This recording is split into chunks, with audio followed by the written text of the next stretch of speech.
Welcome to the Gay Buddhist Forum, where teachers from all schools of Buddhism offer their perspectives on the Dharma and its application in modern times, especially for LGBTQI audiences. These talks are offered freely to the world and made possible by appreciative listeners. If you would like to support our efforts to share the Dharma with underserved audiences, please visit gaybuddhist.org. There you can donate, find a list of upcoming speakers, or enjoy many hundreds of these recorded talks dating back to 1996.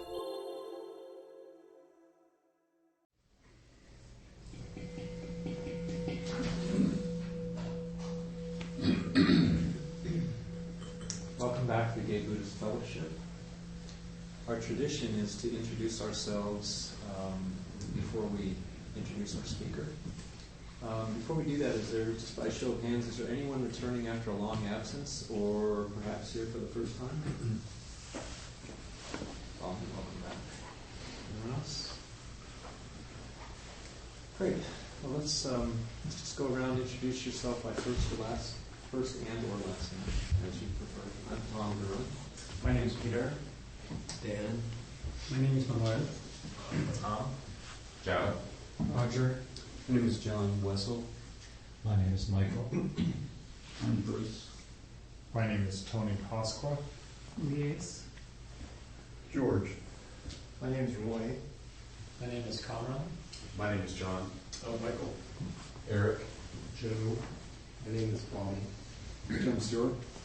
My name is Oswaldo. I'm Brian. I'm Jack. Lee. My name is Tage. Jerry. I'm Tom. I'm Mark. James. My name is Clint. I'm Bill. My name is Mark. I'm JT. Rich.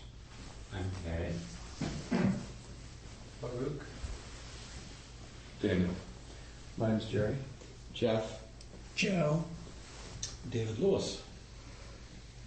Did I miss anyone?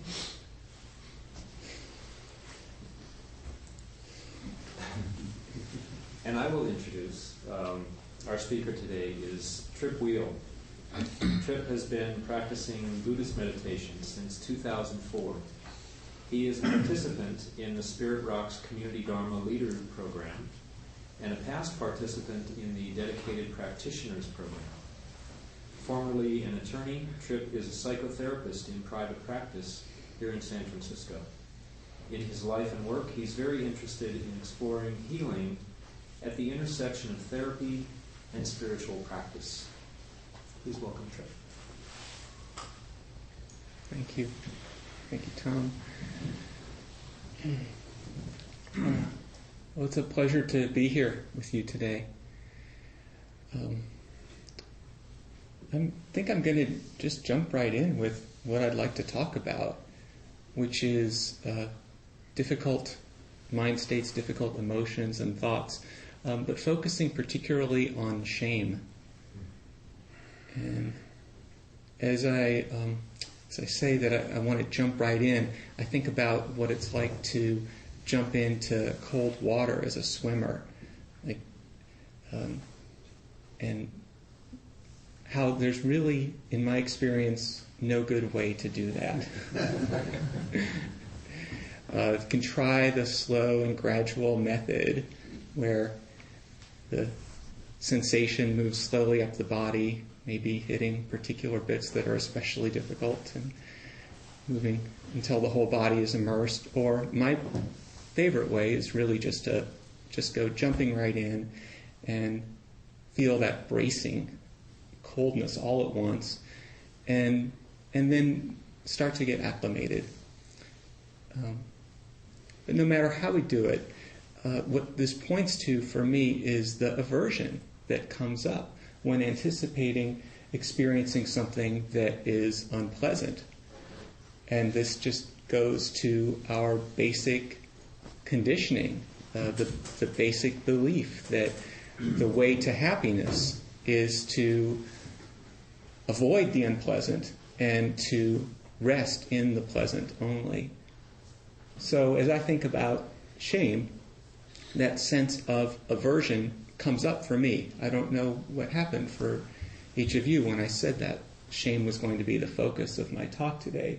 Maybe you experienced some aversion, or maybe some excitement or interest. For me, there's often a sense of aversion with this topic, and so it's helpful for me to notice the aversion and feel it, and then also to touch in with why I would want to talk about shame or no shame. And this brings me back quickly to the Four Noble Truths. The truth of suffering and the cause of suffering, the end of suffering and the path leading to the end of suffering. And knowing that with each of these truths, a particular task is associated. So the task associated with suffering is to know it. And with the cause of suffering is to be abandoned. The end of suffering is to be realized, and the path leading to the end of suffering is to be cultivated or developed or pursued. And it's really easy, I think, to be on board for the last three. I mean, it's really nice to think about abandoning the cause of suffering. What a great idea. Realizing the end of suffering. Sign me up. And the path. To cultivate the path. I feel very committed to doing that. And it's easy to summon the energy and the desire to be on the path. But the first one, knowing suffering, it's counterintuitive to think that would be something that I would really want to do. It's something that's taken some time for me to really settle into in my practice.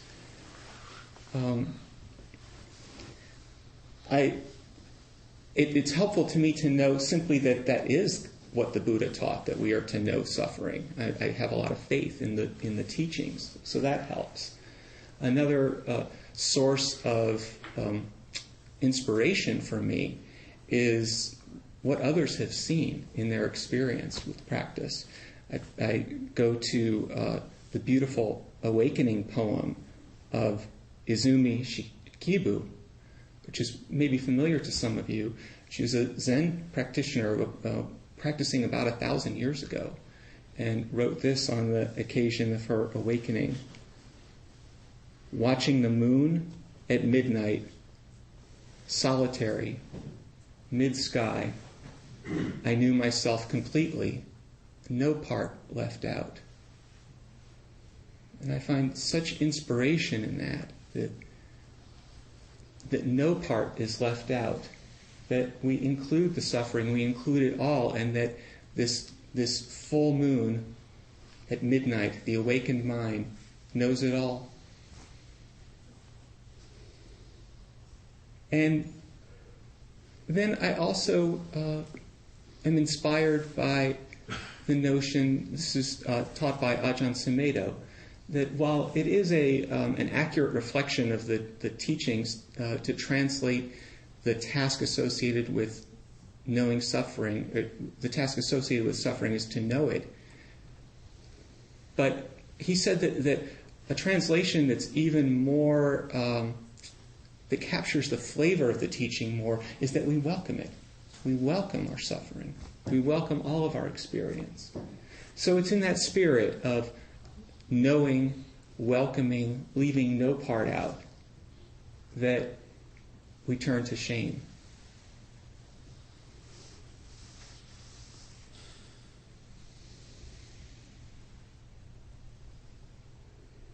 I wanted to take a little bit of time to just parse out what I think the experience of shame really is.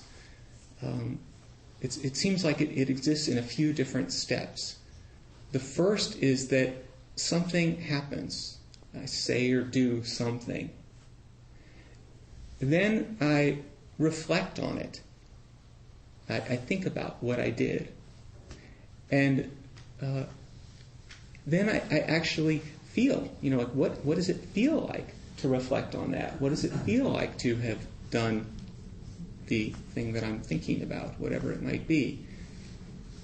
And then sometimes I form a judgment based on those thoughts and experiences, a judgment of what I did or said. And then, if there is a judgment, I might also identify with it. So not only am I judging the action, but then I'm also identifying with the judgment. I'm judging myself. So that's kind of a trajectory of the construction of shame in my experience. And it's interesting because the Buddha taught that the first steps are actually quite skillful. He taught about some mind states, a pair, hiri and otapa. And hiri is often translated as shame or conscience. It's that sense of having done something and reflecting on it and thinking about how it feels to have done it. And he said that this is actually very helpful and skillful, very protective. Because as we see our actions and understand them and understand how it feels to have done them, we're able to calibrate and aim toward skillful actions and aim away from unskillful actions, which is what we're called upon to do. So this is hiri. Otapa, similar, or a kind of related concept, is translated more like concern. It points to the karmic aspect, that we know that our actions have an impact on others and on ourselves, and we want to know what that impact is. How is it changing things? So conscience and concern, or shame and concern. The shame, that sense that comes up when we've done something unskillful, that you sort of recoil from it. It's like, I wish I hadn't done that. It doesn't feel good to notice that I did that. And I don't want to be doing that kind of thing. I don't want to be associated with that kind of activity. That's actually a really helpful, skillful reaction to have. So we're starting with a helpful, skillful trajectory, and then the sort of shame that I think of and that I find so troubling, so difficult in my own life, is when I start to add on to that, when I then judge the unskillful action as being bad, as being wrong. And when I then add on to that the judgment of self. I'm bad. I'm wrong. I'm not worthy. That has a lot of sting. It's very painful. And probably we all have some experience of that somehow or other in our lives. It's a difficult thing to go through as a human being.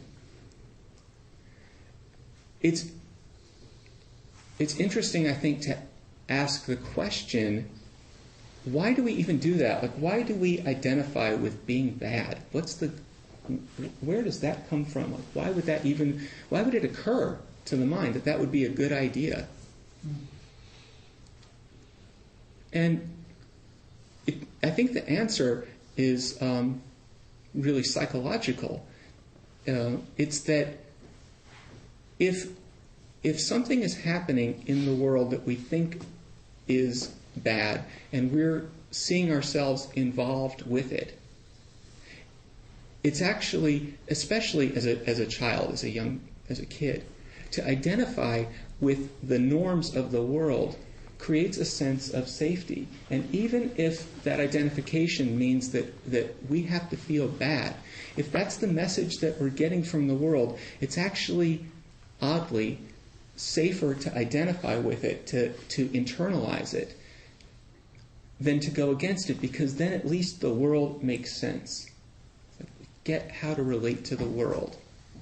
So I think at least that's one way to think about why we would do this thing that's so painful, to identify with judgment.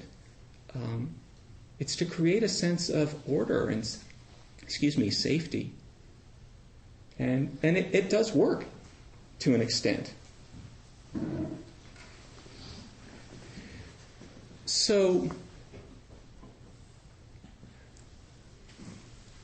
I want to talk a little bit about how it actually manifests shame. And I'm staying for the moment with this this painful part of shame, the full trajectory, as I was talking about. And I'll come back later to what the Buddha taught and draw a little contrast again.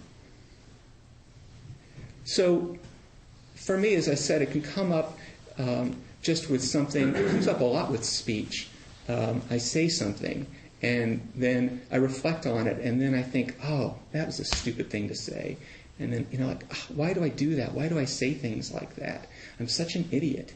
It's that kind of a trajectory that happens, and it happens really quickly. And it's really painful. My tendency is to ignore the pain, is to I guess actually not really feel worthy of experiencing the pain or worthy of the compassion that the pain might evince. I mean, in that moment, that sense of shame is very humiliating, and it's difficult to maintain a connection to compassion for self when that's happening. So what I tend to do is kind of try to wait it out. It does go away eventually. It's as if I've been confronted with a truth that I know and don't want to see. That there's something wrong with me. I don't want to see it, but I sort of know it to be true from this point of view. And so I just want to wait until it goes away again, until it kind of fades back, which it will do. So that's one manifestation, just the shame that can come up reflecting on something that's happened just now. Another manifestation for me is memory. I don't always know why, but for some reason I can think about something that I said years ago, years and years and years ago. And I mean, many, many years ago. and the feeling still comes up. It's like, oh, why did I say that? As if there was something that could be done about it. Why did I do that? And that right there is a clue that I'm not using the inquiry about my behavior in the way that the Buddha intended. Because if I were really looking at my behavior and thinking, okay, was this skillful or unskillful? How can I know this? How can I avoid doing it again? I would have done that. I would have learned those lessons, maybe the 3rd or the 8th or the 50th time I thought about this, not the 150th. I mean, the door has closed, and it's clear that it's really just about the identification that's happening. That doesn't necessarily stop the process. The point I'm making more than anything else is just that really is shame. That's what's going on there. And then there's a kind of third way that it can arise for me, which is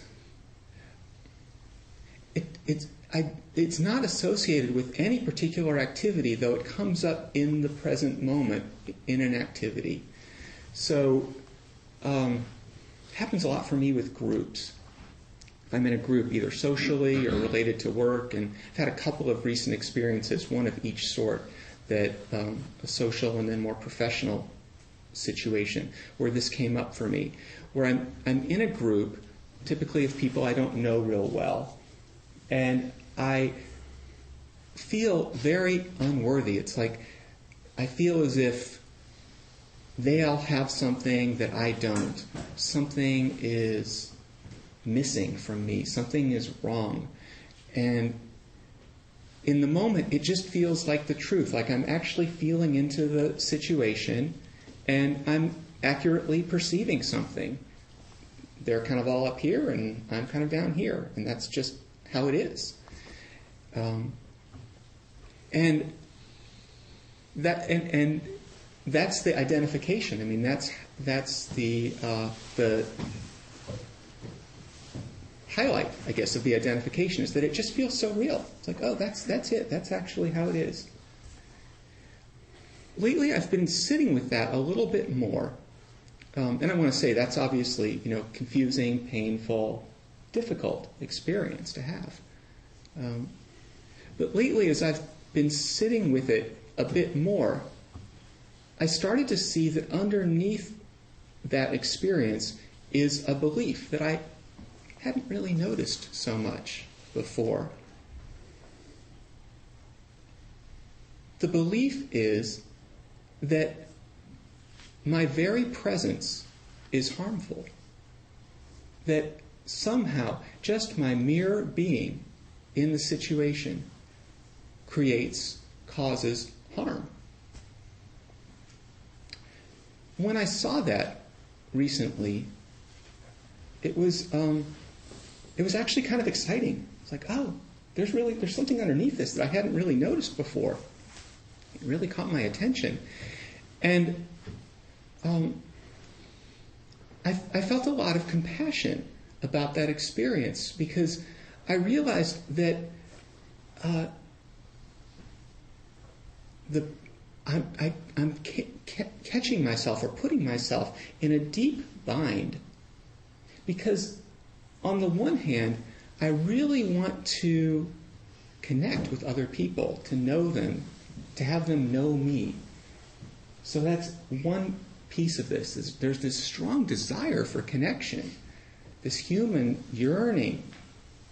And then at the same time, there's a feeling that I want to protect people from me. I don't want them to be close to me. I don't want them to experience this way that I'm harmful, that I can be harmful just by being around.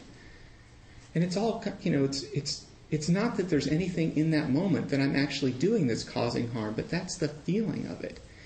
And so it's really been helpful for me to see that the judgment kind of started to fall away, and I could just really relate to this as a dynamic that happens for me. This terrible bind, this painful bind, wanting to be closer, feeling the fear, and associating it with somehow there being something just kind of inherently wrong inside.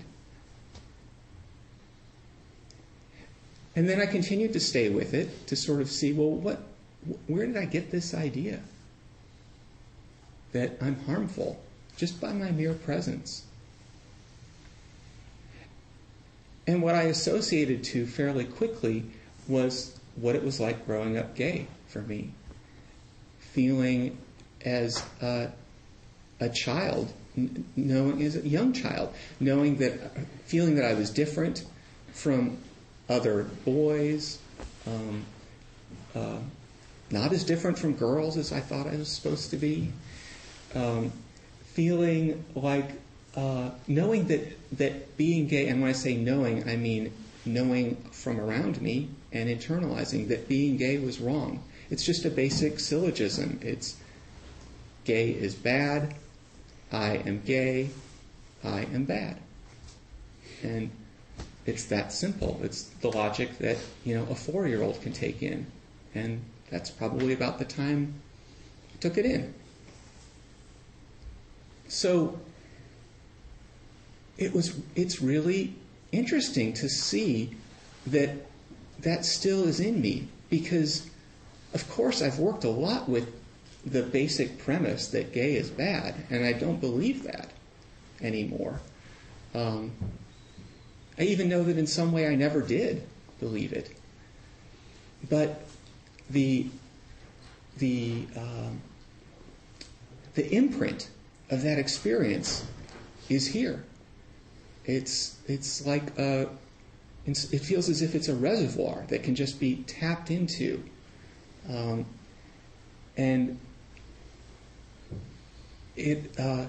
any event in the moment has the potential to move into this sense of shame, of belief that my mere presence is harmful. It's really interesting to see how that's possible. So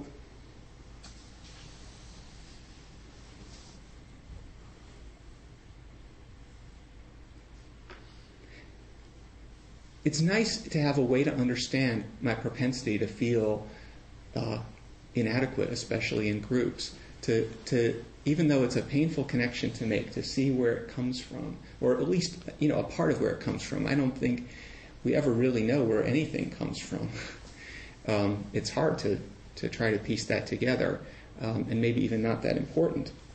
But it is helpful. And then it's also helpful just to feel it, to feel that sense of inadequacy, to recognize it as shame, to know it. It comes back, as I said earlier, to the first noble truth, the truth of suffering. And Theravadan Bhikkhu has an interesting way of speaking to this, to the value of connecting to the pain. He says, pain is like a watering hole where all the animals in the forest, all the mind's subconscious tendencies, will eventually come to drink.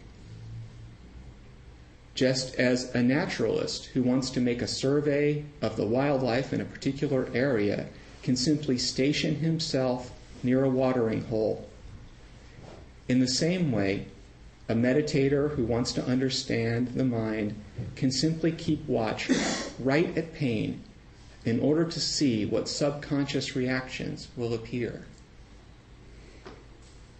So I think that's an invitation to practice, to watch this watering hole of pain, of shame, and to see what appears. What is this sense of unworthiness? Where does it come from? How did I get this idea? And what is it like to have it now? How does it feel?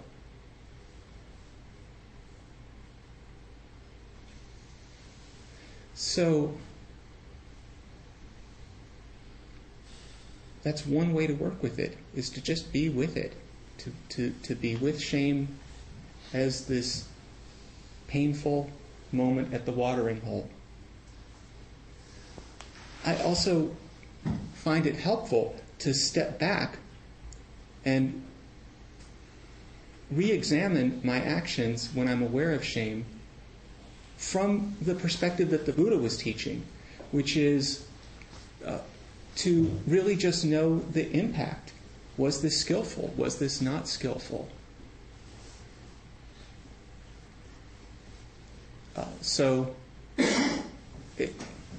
When I tap into the shame that comes from these early experiences, growing up gay, I can also then examine being gay, my actions, from this helpful perspective. Does it cause harm? Has it caused harm? And it's really easy to say no, of course not. Absolutely not. I can think that there are times when I've caused harm, perhaps with my sexuality, but it's not because I was gay, it's because I didn't know what to do with my sexuality. So it's seen from that light, from that perspective, it's possible to just go ahead and ask the same questions and get a different answer, and that can be very healing. Or even if the question comes out differently, if I'm examining something that I said or did and I say, oh, that really wasn't skillful. Even then, when I'm examining it from the perspective that the Buddha recommended, that shame just doesn't come up in the same way. I really am able to see the action and see that it wasn't skillful, feel the regret that comes with that, and resolve to take steps not to do it again. So it really does work. And I've been thinking, well, why? Why does that work? And something that Theravadan Bhikkhu points out, I think, is a helpful way to look at this. he points out that the Buddha gave this teaching about the skillful sort of shame, hiri otapa. It was a teaching that he gave to his son. And the Buddha and his son were part of this noble warrior class. They were steeped in a sense of honor and dignity. And so the examination of their actions was from that point of view, from the point of view of honor, that it's honorable to acknowledge one's actions, to acknowledge the impact that they've had on others. It's honorable to acknowledge unskillful actions to oneself, to own up to them, to own them, and to take steps so that they don't recur. It's an act of dignity. And when we are able to practice with this sense of dignity and honor, it really becomes an antidote, I believe, to the connection with shame. It's like when I'm really open to understanding my actions, there is an inherent honor in that. It's not that I think, oh, I'm going to be honorable, or I think, oh, it's time to have some dignity trip. It's that just in the act of asking that question, I'm tapping into some dignity, tapping into the dignity that's already there. And then to step back even further, just in the act of being mindful, of asking the question that is behind mindfulness practice. What's here right now? What's true? What's happening? How can I know it? How can I connect to it as fully as possible? Just by asking those questions, by moving in that direction, we tap into the dignity of that act. The dignity that we all carry all the time. And again, not because we're trying to, not because we will it to be, because it's there. It's just there. And when we know the world in that way, that reservoir of shame just isn't there. And see it really for what it is, which is a conditioned phenomenon that just arises on its own, based on conditioning in our past and in the present. It comes and goes. There's nothing really wrong with it even. Though it is not helpful to identify with it. That creates suffering, it creates harm, and it doesn't, it blocks the connection to what's really happening. The identification creates this kind of, mask around us that just, so what's happening is we're seeing what's here instead of what's here. So it's not helpful to do it, but it's fine that it happens. It's helpful to see it and to know that there are steps we can take.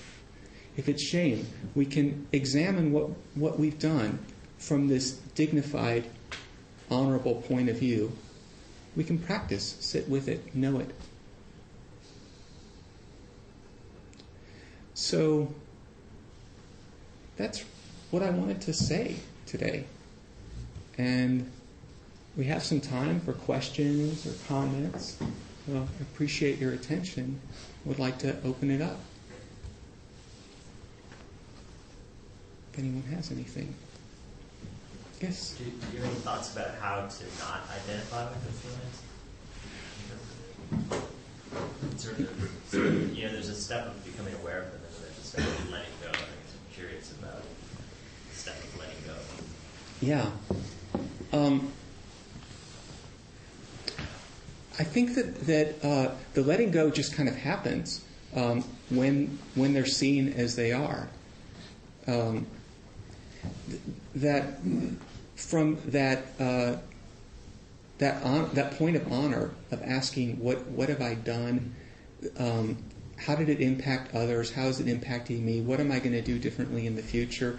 I think when that answer comes through, there's a kind of letting go that happens on its own. There's really nothing left to hold on to.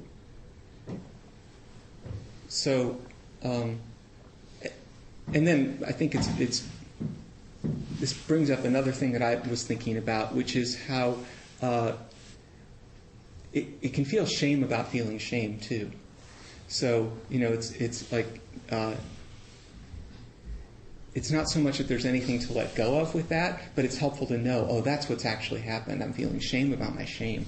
Shit. Yeah. Yes.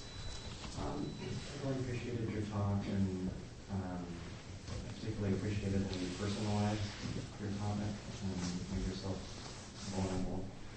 So thank you for that. I was just wanting to ask you a question, going back to the beginning of your talk when you were mentioning the metaphor of the full moon in the sky and taking it all in, and that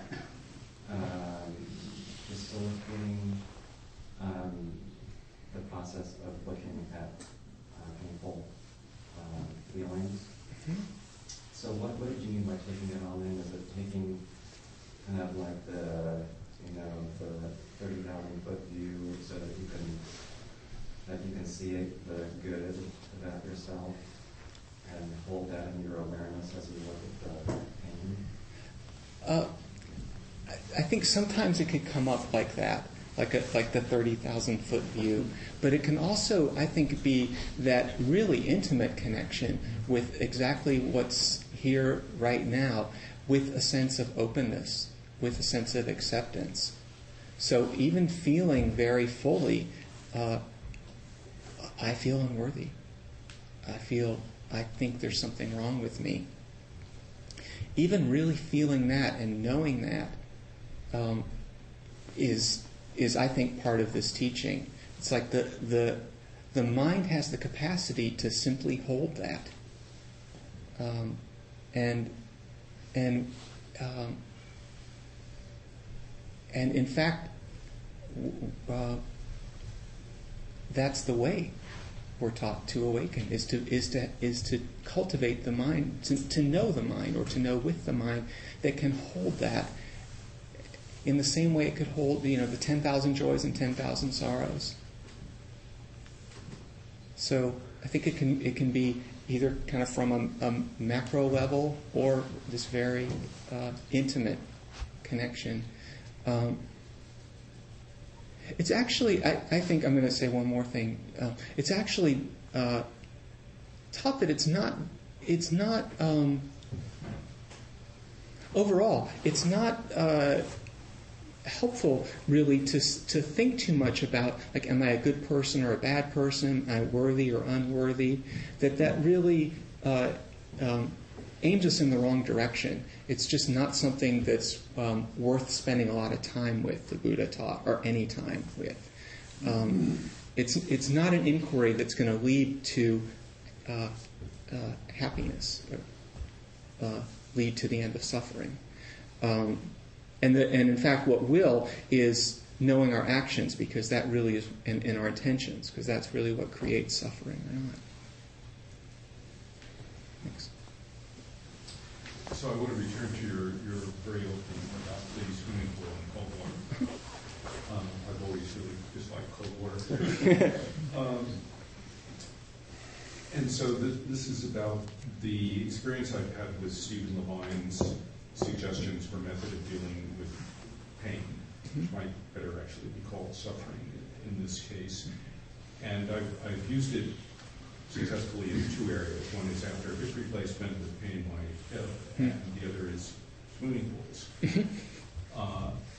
And so what he suggests is that the way we normally approach pain, which is to try to avoid it, to divert from it, to forget it, to do something else, is exactly the opposite of what works.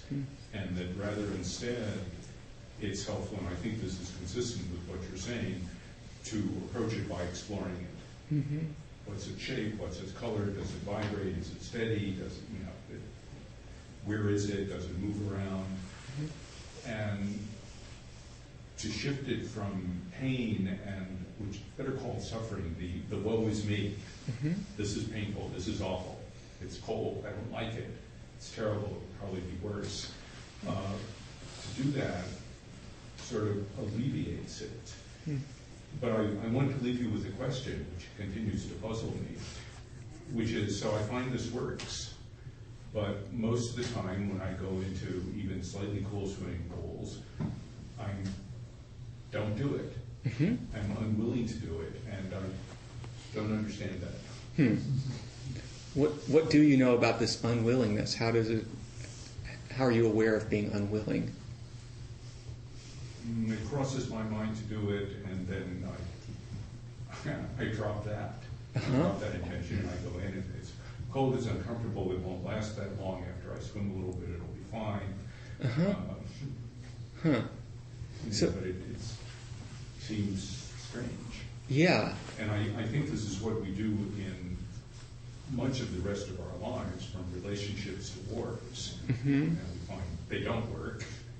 Here's something that does work, but then we go back and keep on doing it. Yeah. Well, I'll tell you what comes up for me with what you're saying is that there's aversion to the getting into the cold pool, and then there's aversion to the aversion. It's like aversion to feeling how you don't want to get into the cold pool, and then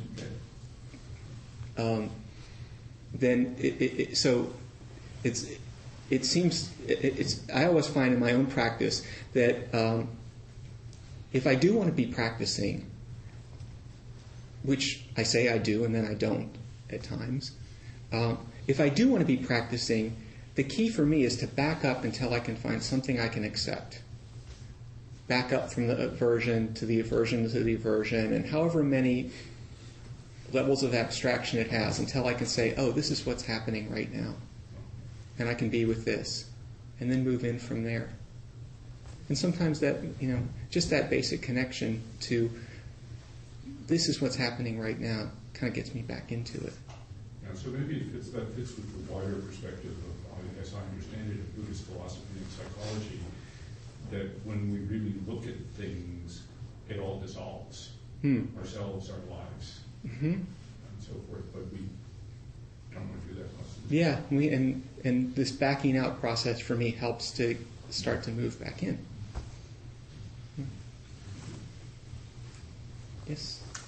One thought I had is that sometimes I assume that I've harmed others, and that place of shame is actually more comfortable and lazier than the courage it takes to actually ask that person, how did I make you feel? That, I think that thing, I haven't heard from you in the last couple of weeks, I'm wondering whether that thing I said, and I know in my experience, not from actively pursuing it, but somehow it becomes clear at some points that I didn't really cause that much, but there was something, like I said, it needed in me to identify with that little place, like I was that important, maybe, or I don't know what it is, just habits, or,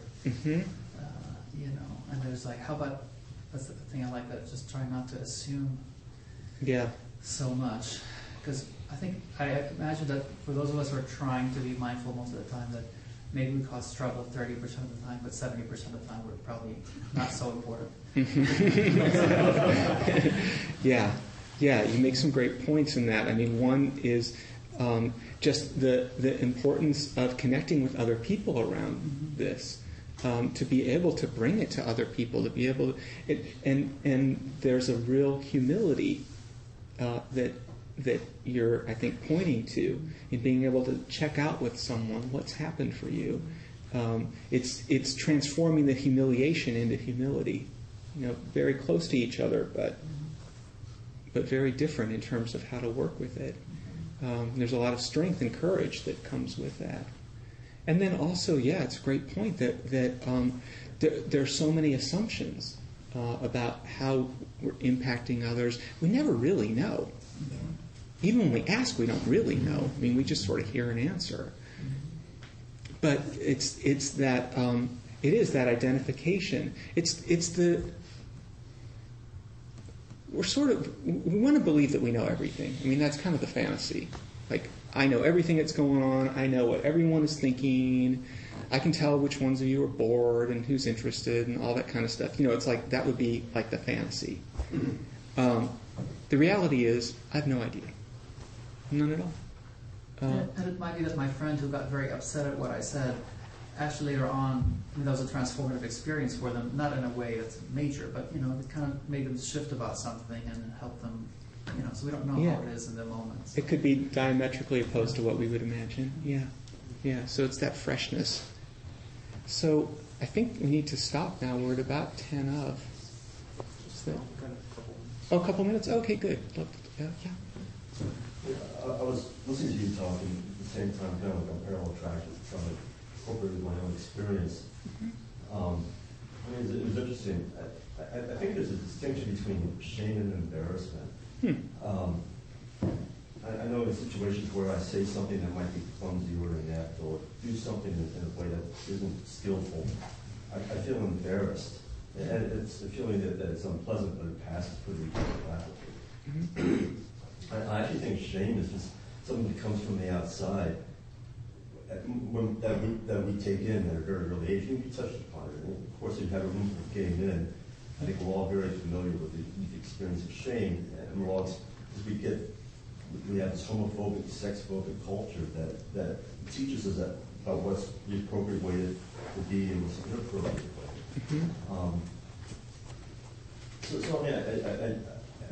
For me, I think dealing with shame is just a process of unlearning more than anything else.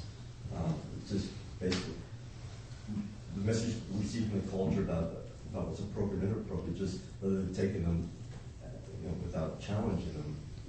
For me, dealing with shame, because I'm of an age where when I was young, adolescent, young man, you didn't have this dialogue going on. It's just basically the assumption you are this terrible thing, and there's no disputing that. Right.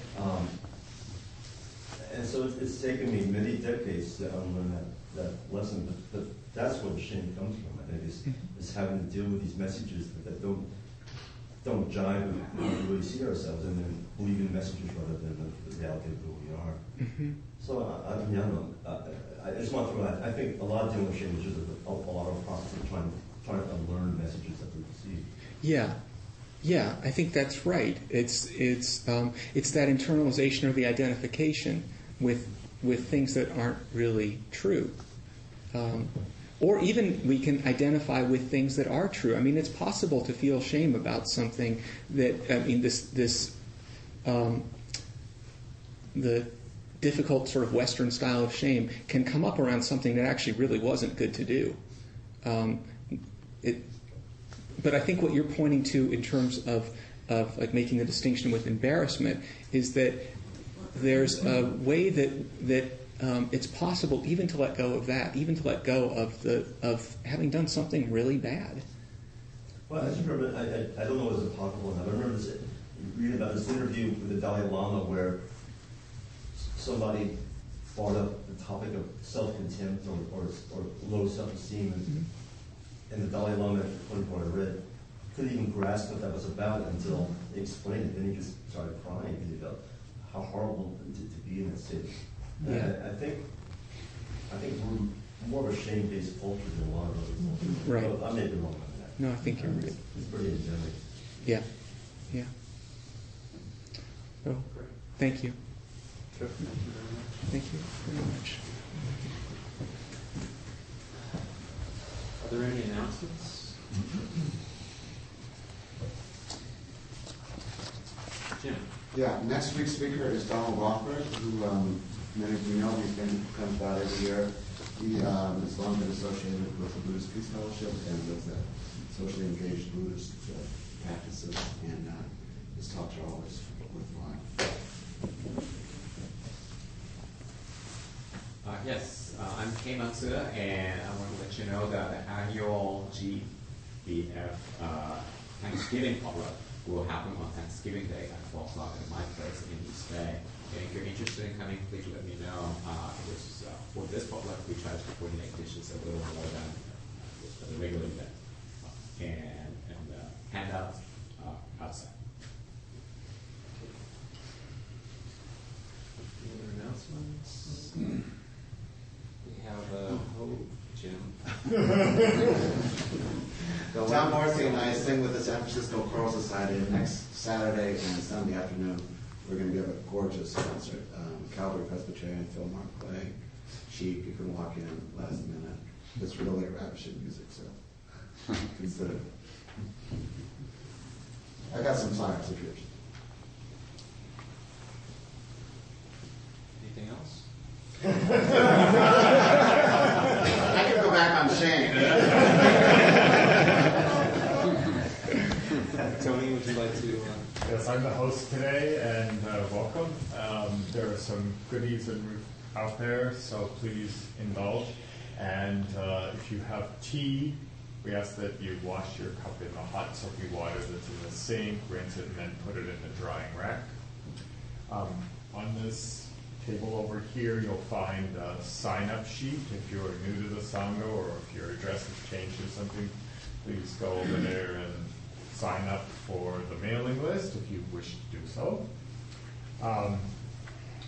After everybody has their little social time out here, around 12:30, there are some people who might want to go to lunch together.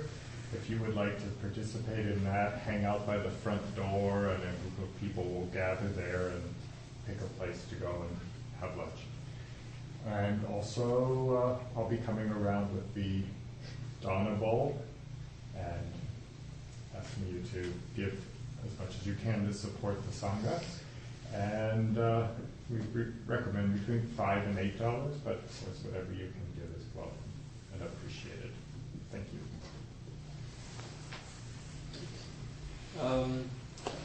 Farouk asked me to announce that the Prison Pen Pal project that we have has been receiving a lot of requests from inmates who are gay and interested in pursuing a Buddhist path of some sort and corresponding with someone on that basis, just about practice and issues and things like that. So it's a very rewarding experience. There are guidelines to follow and things that make it very, very easy to participate.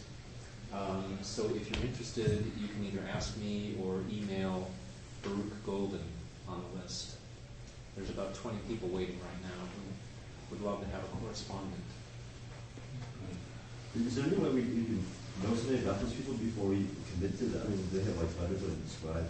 Oh yeah, we have a letter from each one of them that you could look at. I guess you could, with 20, you could probably peruse through. Or you could talk to Farouk because he has it. Yeah, that's perfectly fine. Okay, why don't we gather in a circle for dedication?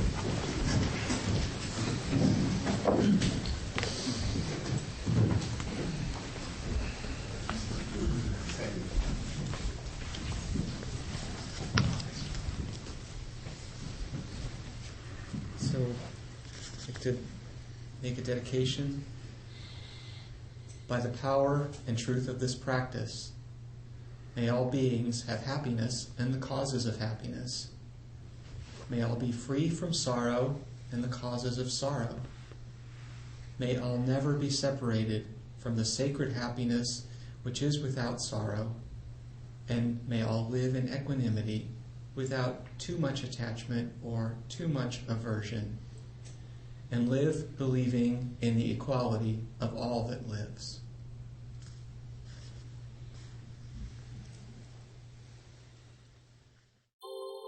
Thank you for listening to the Gay Buddhist Forum. If you would like to hear several new talks per month and be notified of upcoming speakers so you can participate live, please subscribe to this podcast, like us on Facebook, and join our mailing list by visiting gaybuddhist.org.